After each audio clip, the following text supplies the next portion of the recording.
Board Game Geek Gen Con 2019. It's your old pal Rob with Stephen Vargo from Ello.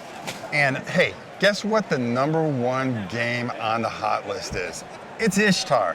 So Stephen, why don't you tell us all about this little masterpiece? Yeah, sure. So this is Ishtar by Bruno Cathala. We've got it here as a pre-release, but it's actually coming out in October at Essence. So folks who picked up a copy are very lucky. But it's a little bit of tile laying. It's a little bit of worker placement. There's some, you'll feel a little bit of overtones from some of Bruno's earlier games as well. Okay. So essentially during our turn, we're trying to grow the gardens out from the fountains, because what happened long ago was the king's gardener was tasked with growing stuff in the desert. He was so frustrated, collapsed, tears trickled through the earth. The goddess Ishtar caught the tear, pushed it back through the earth, and made fountains erupt in the desert. So now the king's allowed to hang the gardens of Babylon, and now we've all been tasked with trying to make the best garden. So we're trying to make some gardens with flower beds and coming out from each of these fountains. So the gardens always have to be connected and flow out from the fountain, always have to be connected to the fountain. Okay. So we don't want, we can't allow the two different fountains to be able to supply the same garden. There always has to be a little sand in between, and that's one of the main rules in laying the tiles, is that two gardens can never merge and be connected to two different fountains. Okay. One of the other rules in tile laying is you can't cover up these sacred stones. Ah. All right. So the first thing we do is draft a tile. The tile drafting, it would come from wherever the watering can is. Now the first player would get to start anywhere they want. They would pick up a tile. It would have to connect to a fountain, but they would place it covering these spaces. Okay. And any gems that have been covered, I get to collect and add to my gem collection, because I'm going to use those to purchase items here in a little bit. Okay. All right. The thing that counts here really is the flower there. The flower bed has one flower, and if one of my assistants is on there at the end of the game to a connected area of flower beds, that's going to score per flower. Ah. And we've only got 2 assistants to start with. We can unlock 2 more through gameplay, but they never come back to you. They're always going to be out there once you put them out there. Oh, once you get them out there? It's a precious commodity. So it's not really a worker placement per se, but it's a worker placement to be able to claim an area. Okay. So scoring these flower beds is going to be the primary way of scoring. In addition, whichever assistant owns or has taken control of the fountain is going to score the fountain. Different colored fountains are scored differently, 4, 6, or 8 points. Ah, okay. One last one, the tree cards are purchased with your gems that you're collecting, and they're going to give you corresponding victory points as well. So that's going to allow you to pick up a lot of points also. Okay. And then some players will be able to use the skill tree here.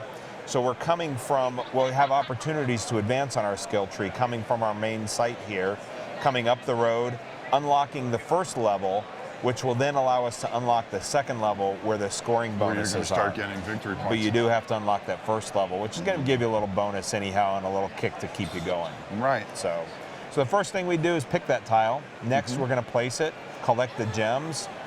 If it has a symbol on it like this, that's going to allow us to advance on the tech tree. Ah, so you really want to get those out there. You need to get those out there. Yeah, you have to.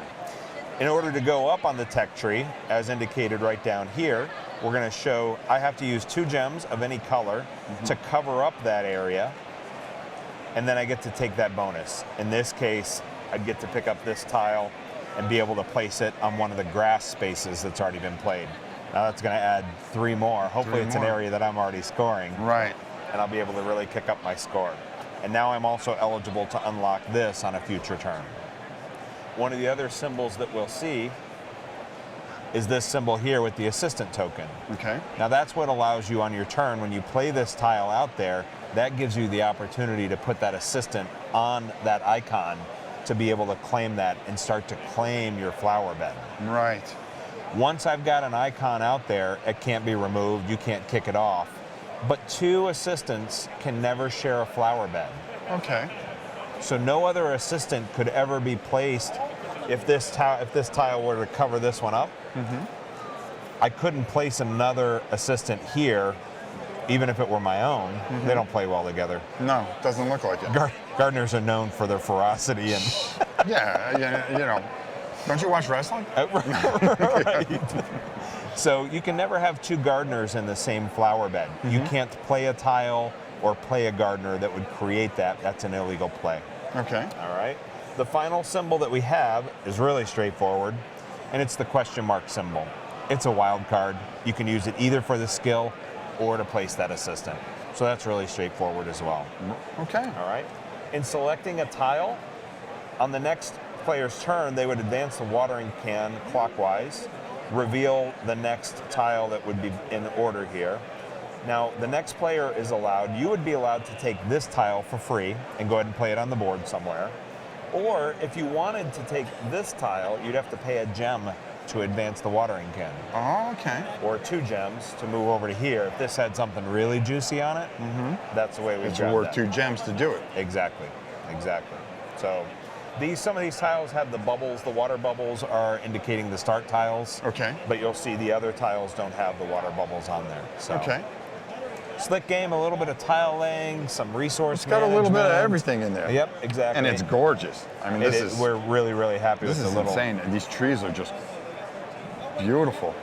We like them. So, yeah, a lot of replayability. The order of these tiles as they come out Right. is variable. So every game, these are randomized. So you're never going to get the same So order you're never going here. to get the same order.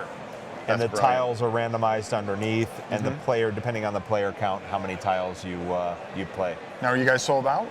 We are sold out for here. So everybody who picked up a copy here at Gen Con, pretty lucky. Everybody else in the world is going to see it at the end of See it October at at the Essen. end of October at Essen. Well, there you have it. Ishtar.